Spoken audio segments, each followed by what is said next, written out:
Hello and welcome back to Overlay DFS. I'm your host, Ira Silver. I'm feeling good. I don't know about you, but we got a good show for you today. I am currently traveling in New York, but I brought my mic with me and my computer, so we're going to release this video. The lighting is a little bit off today, but don't pay attention to that. It's all about the information here. For those of you who don't know, Overlay DFS is starting the revolution. Are you sick and tired of losing to sharks on FanDuel and DraftKings with over 150 lineups in each contest? I know I was. That's why I joined the revolution at OverlayDFS.com.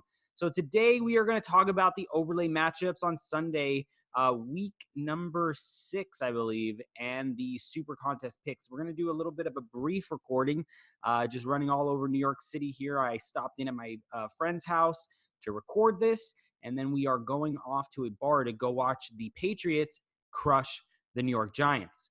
So you all know where I'm going to lean on that pick as well before we jump in the video. So let's go ahead and share my screen real quick with you guys.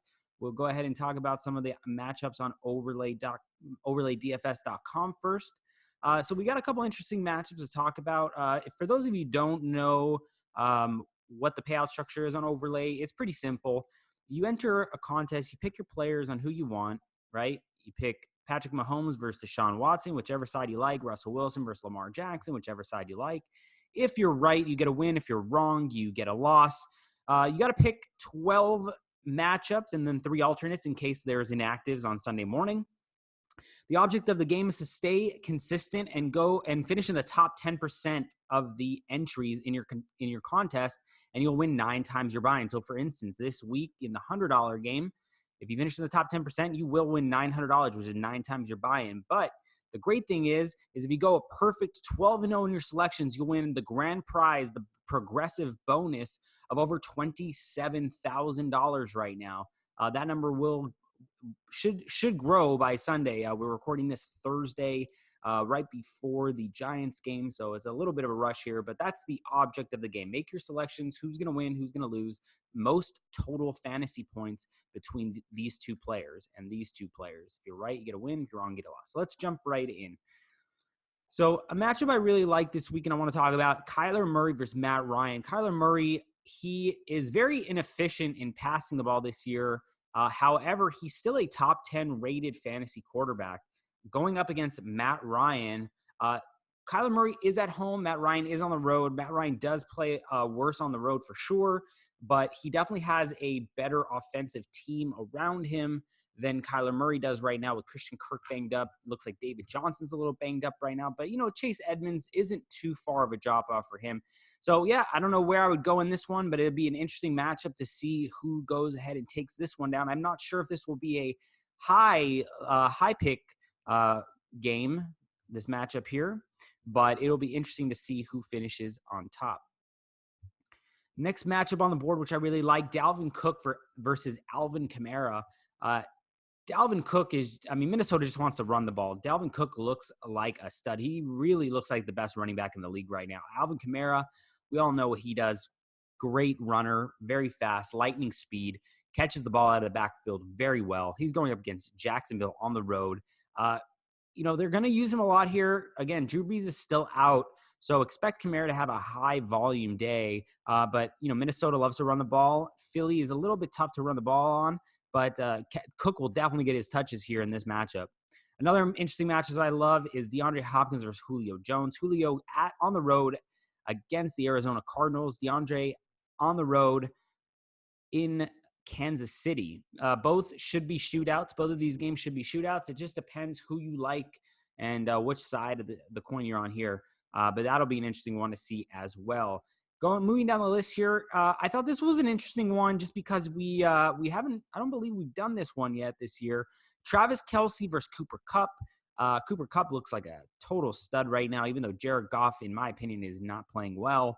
Travis Kelce had a struggle of a game last week, in my opinion, against the Colts. He should look to rebound and bounce back here against the Houston Texans.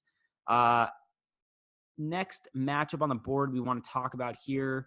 I always like this one. Last week, we got to go ahead and get Matt Ryan off the board so we can go ahead and play around here. Okay. Last week, we saw a big swing on the Calvin Ridley-Mohamed Sanu game. Someone, I believe, went 11-1 They could have hit the jackpot prize in the $22 game, which was over $5,700. And they had Sanu, and Calvin Ridley didn't do much until the fourth quarter when he caught, I believe it was a 38 or a 33 or an 18-yard. I can't remember exactly the yards, so don't quote me on it. But he caught a late touchdown in that game to take the lead in front of Sanu to basically eliminate that player from the jackpot, which was very interesting to keep an eye on and to kind of watch over the before the games were over there. Another matchup here that we'll talk about will be the last matchup on the board we talk about. Will be Jordan Howard versus Matt Breida. Matt Breida looking great last Monday night against the Browns, but let's face it, they are the Browns, and the LA Rams have a better run defense. Going up against Jordan Howard, who is playing Minnesota, who also has a pretty stout run defense.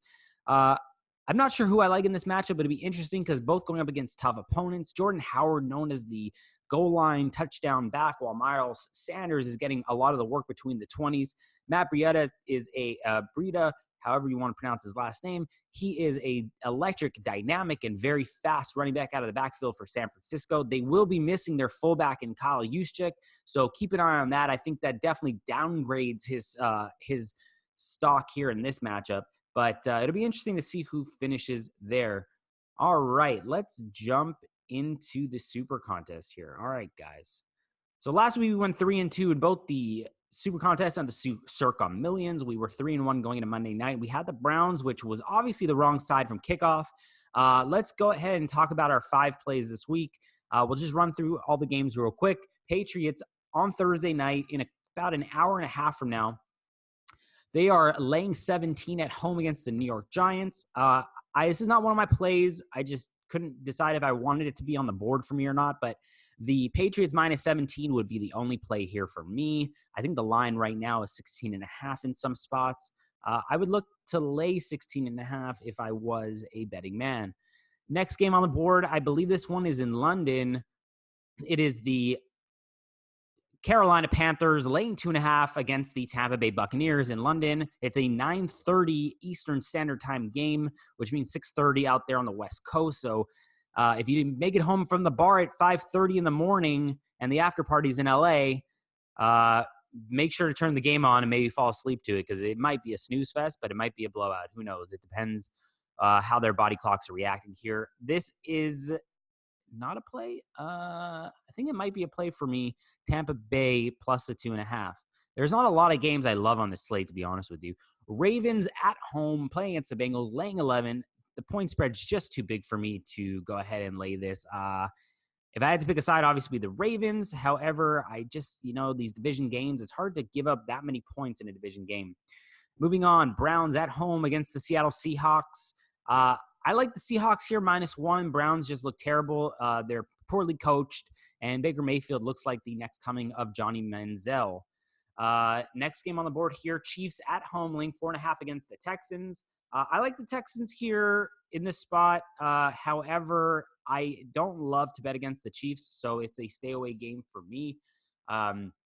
I did have the Colts last week, not in the Super Contest, but I did have them on a bet to cover the 10.5 or 11 that I got, and obviously that was an easy cover. Next game on the board, Saints on the road in Jacksonville, catching 1.5. This is a play for me. I will be playing the Saints plus 1.5 against the Jaguars. I just think that the defense is too good, and Gardner Minshew as a rookie, even though he's looked great at times, will have a tough time playing against the Saints defense. Next game on the board, we have the Vikings -3 at home against the Eagles. A stay away game for me, I think. But if I had to pick one side, I think the Vikings -3. I just think it's going to be a tough game as well. So it's kind of those coin toss 50-50 games. So I'm going to stay away from it. Here are the Redskins -3.5 on the road in Miami playing against the Dolphins. I don't really know what I love here. It's just hard for me to imagine a team that just fired their coach having tons of issues, turnovers, tons of injuries, 0-5, you name it. They're having all of them this year. But it's hard for me to imagine a team like that laying 3.5 on the road. Although the Dolphins are pretty terrible. Tank for Tua t-shirts, right, guys? So Tank for Tua against, I don't know what the Redskins are doing with that organization. But yeah, not a game I'm playing either. Rams at home -3 against the visiting 49ers, who are undefeated. I like the Rams here in this spot, -3. When Sean McVay has extra time to prepare off a bye or off a Thursday night game to the following Sunday, I believe he is 8-1 against the spread. Fun little nugget there I saw on Twitter today. Hopefully that is accurate information. So I'm going to take the Rams there in that spot. Also, I think the 49ers are in a difficult spot coming off a blowout victory at home, and also Juszczyk out. It's not a great spot for them. Falcons on the road in Arizona, laying 2.5. This is a play for me. Y'all know, if you follow along, I am a big Cardinals backer this year. However, I think the Falcons get it done on the road here and cover the point spread. Next game on the board, Cowboys on the road, -7 in New York against the Jets. Don't have a play here. If I had to pick one side, it would probably be the Jets. Next game on the board, Broncos at home, laying 2 against the Titans. I believe that this is a spot that the Titans bounce back from. Their kicker missed, I believe, 4 field goals last Sunday to lose that game and really kill a lot of people's action on Sunday and break a lot of hearts. I just think the Broncos, if you know me, I've been fading them all year, except for, I believe, one week so far. That was the spot against the Chargers last week. Yes, we had the Broncos last week. No, we had them the week before against the Green Bay Packers as well. So we've bet against them most weeks, but 2 weeks we've taken them. I'm going to take the Titans here on the road, getting 2 in Mile High.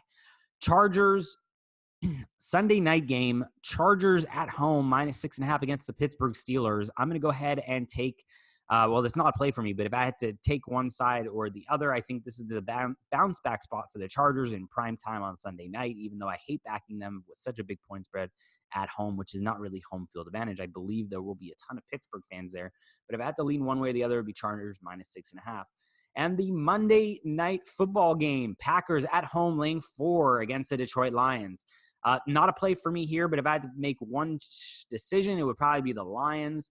I am a big fan of the Packers, however, so I may switch that around as the week goes on, depending on what's going on both sides of the ball. It also depends if Devontae Adams plays. Anyways, Titans, Rams, Falcons, Saints, and so those 4, and I probably will add the Seahawks or the Buccaneers.